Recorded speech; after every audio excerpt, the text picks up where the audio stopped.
নমস্কার, ডেমোক্রেটিক ইন্ডিয়ান্সে আপনাদের সবাইকে স্বাগত। আপনারা জানেন ডেমোক্রেটিক ইন্ডিয়ান্স আপনাদের কথা বলার প্ল্যাটফর্ম। আমি নয়, আপনারাও কথা বলুন প্রতিদিন, প্রতি মুহূর্তে আমাদের সঙ্গে আসুন, থাকুন, জয়েন করুন। আপনার কথার যে ভার এবং যে ধার তা পৌঁছে যাক দেশের সর্বস্তরের রাজনৈতিক সমস্ত মানুষদের কাছে। রাজনীতিবিদরা আপনার কথা শুনুন, আর তাই এই ডেমোক্রেটিক ইন্ডিয়ান্স। আর এই ডেমোক্রেটিক ইন্ডিয়ান্স যারা আমাদের সঙ্গে আছেন তাদের অনেক অনেক অভিনন্দন, আর যারা এখনও নেই দয়া করে চলে আসুন আমাদের সঙ্গে। আজকে আমরা কথা বলবো যে একই পথে হাঁটতে চলেছেন নরেন্দ্র মোদী, ঠিক অনেকটা মমতা ব্যানার্জির মতন।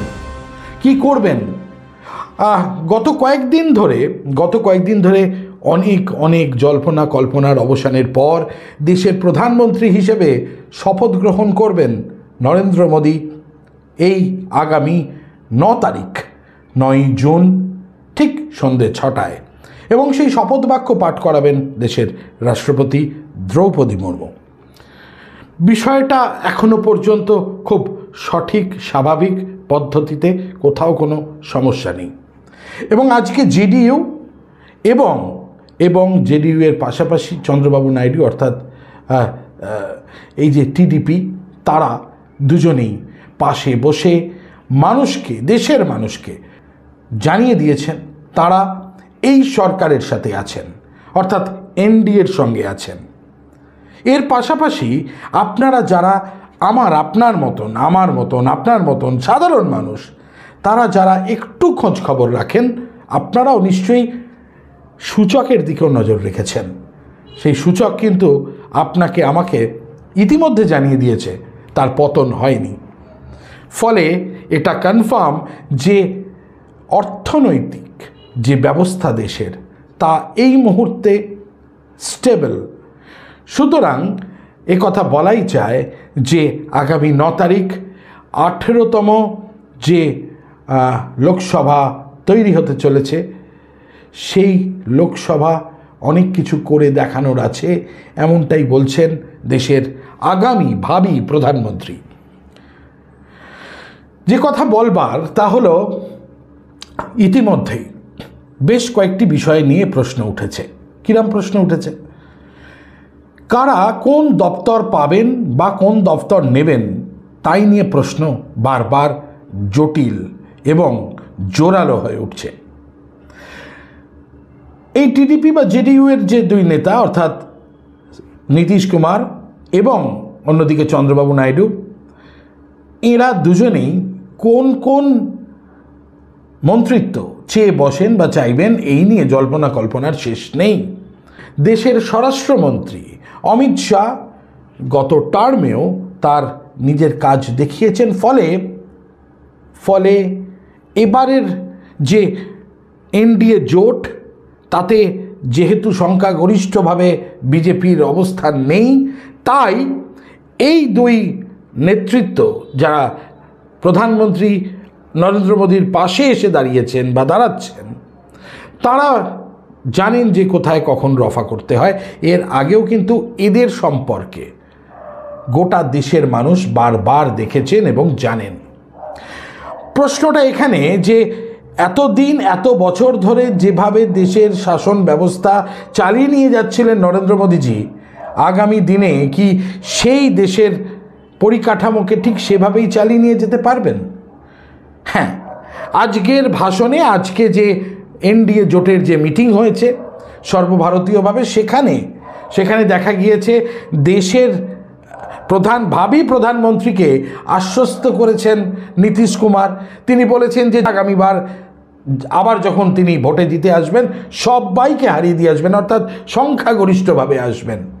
কিন্তু আজকে তিনি সংখ্যাগরিষ্ঠ যে নন, এবং বাকি দুই হেভিওয়েটকে নিয়ে তার মন্ত্রিসভা গঠন করতে চলেছেন তিনি, সেখানে কারা কোথায় কোন অবস্থায় বসবেন, এটা একটা দেশের মানুষের কাছে অনেকটাই কৌতূহলের। স্বরাষ্ট্রমন্ত্রক কিংবা আইন কিংবা তথ্য প্রযুক্তি কিংবা তথ্য সম্প্রচার, এই বিভাগগুলিকে নিয়ে নিশ্চয়ই ভাবনা চিন্তার মধ্যে রাখবেন। এবং অন্যান্য দলের কেউ কেউ এখানে পূর্ণমন্ত্রী বা কিভাবে মন্ত্রিসভা গঠন হবে এই ইকুয়েশনের দিকে তাকিয়ে রয়েছে গোটা দেশ। কিন্তু বারবার কিন্তু বলার কারণ, আমরা জানি যে নির্বাচনের আগে চন্দ্রবাবু নাইডু তিনি অন্ধ্রপ্রদেশ থেকে যেভাবে উঠে এসছেন, সেখানে তার যে বলা কথাগুলো ছিল, তার যে মুদ্দাগুলো তিনি উঠিয়েছিলেন, তিনি যে বলেছিলেন যে দেশের মুসলমান সম্প্রদায় যারা রয়েছেন তাদের জন্য সংরক্ষণের প্রশ্ন, সেই পথে কি হাঁটবেন মোদী সরকার আগামী দিনে বা মোদী মন্ত্রিসভা কিভাবে ভাবছেন? সেখানে বারবার ধরে কিন্তু সেখানে বলা হয়েছিল, চন্দ্রবাবু নাইডুর যে ইস্তেহার প্রকাশ হয়েছে সেখানে কিন্তু বলা হয়েছিল যে দেশের মুসলমান সমাজ অর্থাৎ দেশের মুসলমান সম্প্রদায়, মুসলমান যারা রয়েছেন সেই সংখ্যালঘু মানুষদের সংরক্ষণের প্রশ্ন তিনি তুলেছিলেন। শুধু তাই নয়, আগামী দিনে তাদের ভাতা যাতে তাদের বৃদ্ধি পায়, আগামী দিনে যাতে তাদের মাসোহারা ঠিকঠাকভাবে পান ইমামরা, সেদিকে তাদের নজর রাখবার কথা তারা বলেছিলেন। আজকে বাংলায় মুখ্যমন্ত্রী মমতা বন্দ্যোপাধ্যায় মুসলমানদের জন্য ঠিক যতখানি সংখ্যালঘু মুসলমানদের জন্য ঠিক যতখানি সাহায্যের হাত বাড়িয়ে দিয়েছেন, ঠিক একইভাবেই কি আগামী দিনে বিজেপির নেতৃত্ব এবং বাকিদেরকে সঙ্গে নিয়ে সেভাবেই চলবে? প্রশ্ন, দেখা যাবে, সময় বলবে সে কথা। এখানেই শেষ নয়, এরপরে আসি বিহারের কথায়, অর্থাৎ নীতিশ কুমার ঠিক কোন পথে হাঁটবেন, প্রধানমন্ত্রী নরেন্দ্র মোদীজির সঙ্গে ঠিক কোন ইকুয়েশনে এই জেডিইউ নেতা তিনি হাঁটবেন, তিনি বলেছেন আজকের যে ভাষণ তাতে বলেছেন দেশের কল্যাণ তিনি চান, দেশ সেবার কাজ যেন পুরোপুরিভাবে হয় এবং তার জন্য তিনি পূর্ণ সহায়তা করবেন। নীতিশ কুমার আগামী দিনে নিশ্চয়ই প্রধানমন্ত্রী নরেন্দ্র মোদীর সঙ্গে একেবারে কাঁধে কাঁধ মিলিয়ে লড়াই করবেন, কিন্তু দেনা পাওনার প্রশ্নে এর আগে অনেকবার ছিটকে গিয়েছে এই ধরনের অনেক বন্ধুত্ব নীতিশ কুমারের তরফ থেকে। প্রশ্ন সেখান থেকে, এবারে সব কিছু মঙ্গল হোক, ভালো হোক।